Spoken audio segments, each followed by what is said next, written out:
Well, thank you very much, Ralph, and thanks for being here, everyone. Merci beaucoup d'être ici. C'est une matinée assez importante, je pense.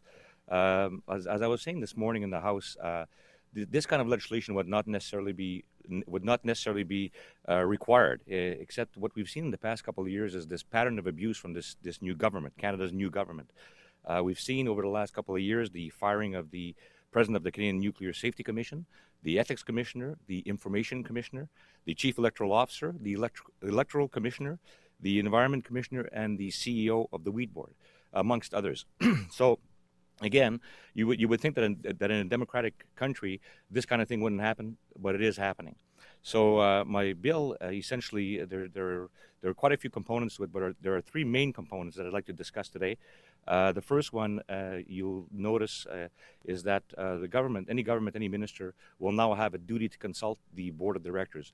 A very, very strenuous duty to consult. So that is very important. You do have a democratically elected board. We think it's important that farmers have control, and we think that before any substantive changes are made to the Canadian Wheat Board, that they should be consulted.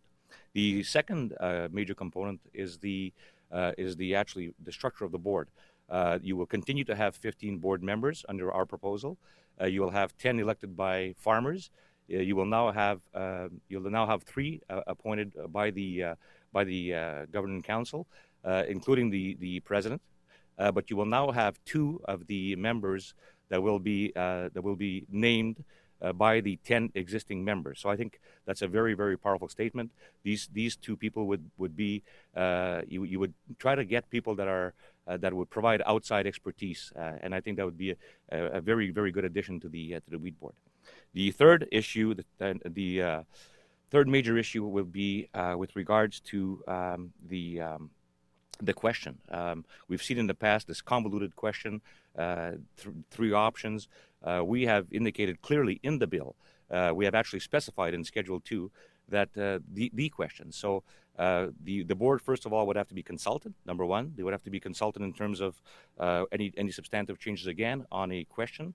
And the question would have to be clear and concise. So those are the three main components. There are other components to the bill, but those are the three main ones. And I think they state very clearly our position compared to the very abusive position of this Conservative Party. So, alors encore une fois, je pense que c'est un projet de loi qui est très important pour les communautés. Je sais que Winnipeg, c'est le centre commercial du grain au pays, et nous sommes très préoccupés avec le fait qu'il y aurait une possibilité qu'on puisse perdre ça à Winnipeg et avec les 500 emplois. Alors, pour moi, c'est un projet de loi important, et j'ai bien hâte de le débattre en Chambre des communes. Looking forward to debating this in the House of Commons. Any questions? Est-ce qu'il y a des questions? I have a couple of questions on the legislation and one on another topic. First of all, could you explain the process for a private member's bill, this private member's bill in particular? How likely is it that it will be called for debate, and how likely is it that it would ever be votable, or is this simply a debate bill, or are you expecting it or hoping for it to be a votable? Well, first of all, I'm assuming that it will be votable. There's no reason why it wouldn't be. That's for sure. Now, in terms of the process, we're going to do everything we can to move this bill forward. What it does, I think, Larry, is that it states our position very clearly. We have Mr. Ritz's legislation coming in within the next few weeks, possibly. And I think what this does is it gives us something to counter his future legislation. So I think it states the Liberal position very, very clearly. We'll be able to use this bill in committee to counter his attempts.